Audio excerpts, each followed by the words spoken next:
Irashaimase. Hello and welcome to Fataris' Kitchen. I'm your host, Chef Fataris.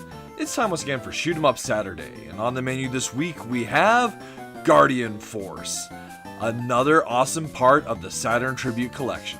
What kind of taste will it have? Let's get cooking and find out.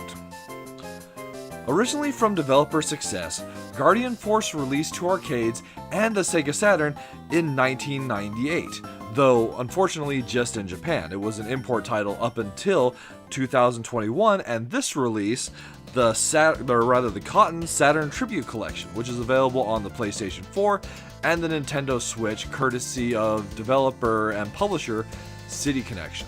So before I go any further, let's address the elephant in the room. So the Saturn Tribute Collection released with a fairly serious bug. It has upwards of 10 frames of input lag, so basically meaning that there's going to be a slight delay from when you input your commands before they're reflected in the game itself. Now, this can be quite a problem, especially with such a reaction-intensive title like a shoot 'em up. However, from my point of view, none of the titles in the Saturn Tribute Collection suffer extremely from that input lag. Is it noticeable? Once you know about it, definitely, but I still don't feel that it takes away from the enjoyment of those titles. And Guardian Force is one that, even despite that lag problem, which the developers are aware of and they are working on patches, it's one that I would recommend. I've had a lot of fun with it, and I feel that even more so than the Cotton series that Success is mostly known for, this one brings a lot of interesting, unique ideas that at the time it was released you wouldn't have seen a lot of. Basically, to me, this title feels like a twin-stick shooter before there were twin-stick shooters. And if that's something that seems interesting to you, then I encourage you to check out this title. So diving into the gameplay itself, you've got the ability to change some options. It's relatively bare bones, but there isn't one important thing I will mention. I feel it's a good idea to adjust the controls to your liking. I would highly recommend you set the abilities to rotate the turrets to the triggers or bumps, your choice on your console of choice. Starting the game, we're dropped right into the tutorial stage, which is basically just your stage 1. The game does support 2-player, but the second player has to chime in after you begin the game, at least on this version, the Saturn version. So your controls are relatively straightforward. We have the ability to fire, but the thing that makes Guardian Force unique is we're piloting a tank. So we have the ability to adjust our tank turret to fire all around us in 45-degree increments. So basically you're firing in the cardinal directions as well as the diagonals. And that provides for some really interesting and unique gameplay. So for an enemy like this, we don't want to be directly in front of it.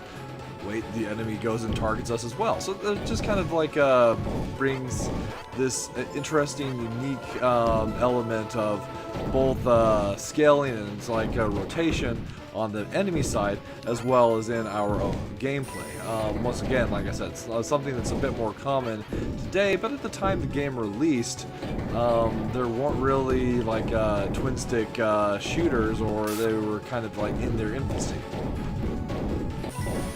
As far as the weapons that we have available, there are a total of 5 different weapons that we can potentially equip to our turret. So you start with the red weapon, the Tusk. That's basically, as you upgrade it, it becomes more and more of a spread shot. Then the other weapons that we have available, there's a yellow weapon, which is nicknamed the Feeler, and that one is basically your laser. It actually has a pretty neat sweeping effect when used with turret movement, so highly recommend it. The third weapon is the Fang, which is the power-up color green. And that gives you basically an awesome yo-yo of death. And that brings us to a good point to talk about just one minor difference. Well, actually, skip the minor part. This is a fairly major difference. So the player 1 and the player 2 tanks will behave rather differently depending on what weapon you have. So we now have both tanks equipped with the Fang, and as you can go and see, in the player 1 tank, the blue tank, the Fang will spin around and then it fires forward and holds its position for a rather long period of time. Whereas the player 2 version of the Fang, the Death Yo-Yo, has it like constantly shooting out. In addition to that, the bomb that we have available, which will change depending on which weapon you have equipped on your turret, changes between the two players. So there's actually a lot of benefit to playing the game two-player and just seeing the way that it works. The default idea behind it is that the player 2 is more rapid fire, but like lower damage, and the player 1 is your slower fire but higher damage. So there's also an interesting power-up mechanic. So at the bottom of the screen, you can go and see both the player 1 and the player 2 like level bars. You can level up your weapon from all the way from level 1 to level 10. And what do we use to level those weapons? So you might have noticed that every once in a while there's these purple gems that appear on screen. Those are called force crystals. And those force crystals are what we ultimately need to level up. So it's basically like 3.5 force crystals per level. And when you die, you do get set back 1 level, but you'll also spit out 3 crystals.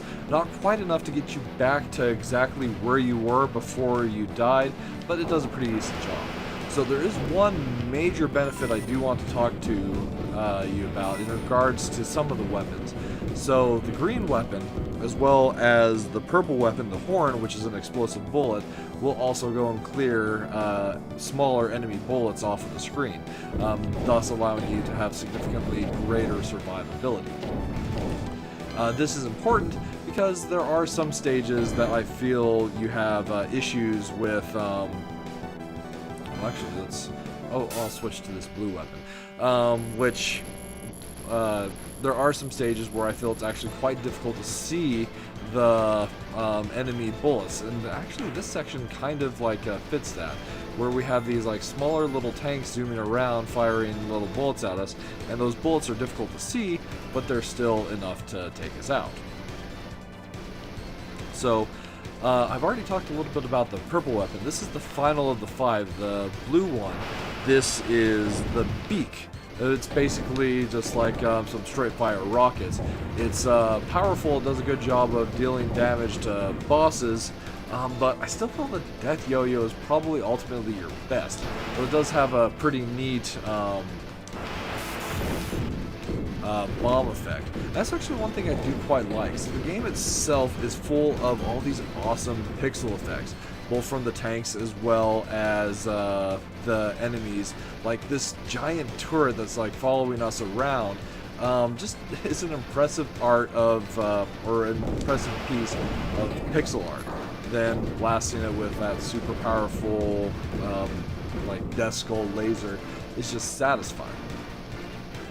That said, even though the enemy sprites and our sprites have a lot of interesting detail, I feel that that came at a loss in fidelity of the background itself, which kind of feel dull by comparison. So each boss usually has like a point where they're just a little bit weaker. In the case of this boss, it's kind of in the middle. So this is a really good place to try to practice using the turret to find just a good place to park yourself and kind of just well away at the weak point.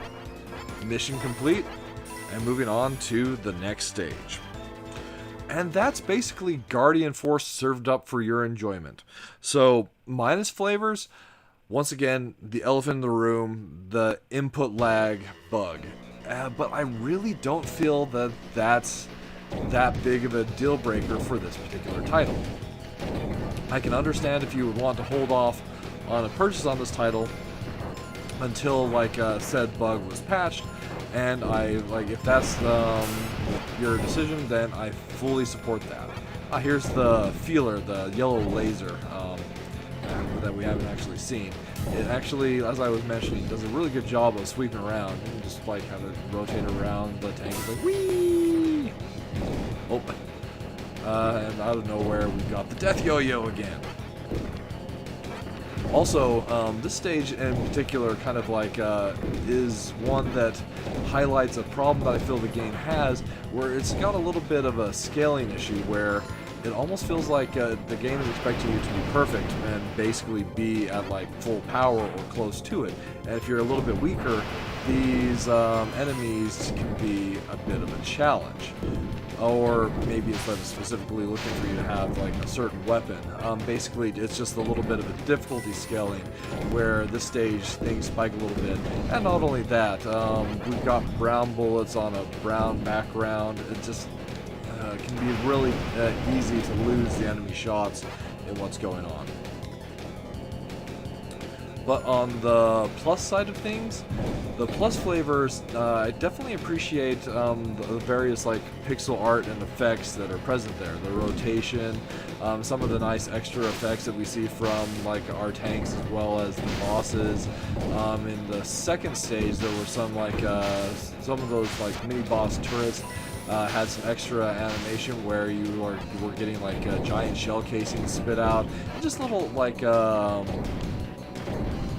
attentions to detail like that kind of help like make a lot of the enemy sprites that we happen to have here. And then there's also the really like fun element of having that rotating like a turret that kind of feels like a twin stick, but at the same time it's not a twin stick.